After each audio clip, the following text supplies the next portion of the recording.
ગઈકાલે માલવીયનગર પોલીસ સ્ટેશનમાં એક યુવતીએ બળાત્કારની ફરિયાદ નોંધાઈ હતી, જેમાં હકીકત એવી હતી કે આરોપીએ યુવતીને 2 વર્ષ પહેલા લગ્નની લાલચ આપી એમના સાથે બળજબરીથી બળાત્કાર કર્યો અને પછી એમના સાથે સગાઈ પણ કરી અને અમુક સમય બાદ સગાઈ તોડી નાખી અને બીજી જગ્યા લગ્ન કરી લીધેલ.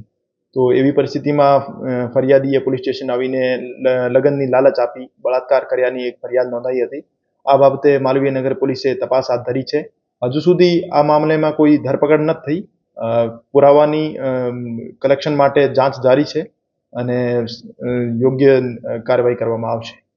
ના, આ હકીકત ખોટી છે. પોલીસ દ્વારા આ મામલામાં ફરિયાદ દાખલ કરવામાં આવેલી છે અને ચેતેશ્વર પૂજારાના વિરુદ્ધ કોઈ પણ પ્રકારના કોઈ આક્ષેપો છે નહીં. એની ફરિયાદ જીત રસિકભાઈ પાબારી નામના યુવક વિરુદ્ધ છે. જાંચમાં એવું સામે આવેલું છે કે આ ચેતેશ્વર પૂજારા નામના ક્રિકેટરના શાળા થાય છે આરોપી, પણ ચેતેશ્વર પૂજારા વિરુદ્ધના કોઈ પણ આક્ષેપો છે નહીં અને પોલીસ પણ એવો કોઈ પણ પ્રકારનો દબાવ છે નહીં.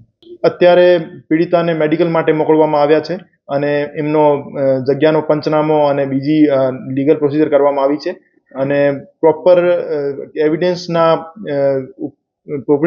એવિડન્સ મળ્યાથી જ એમાં ધરપકડ કરવામાં આવશે અને કોઈ પણ પ્રકારની હજુ સુધી ધરપકડ કરવામાં આવી નહીં. FIRમાં કોઈ પણ પ્રકારનો ચેતેશ્વર પૂજારા વિરુદ્ધનો કોઈ આક્ષેપ છે નહીં.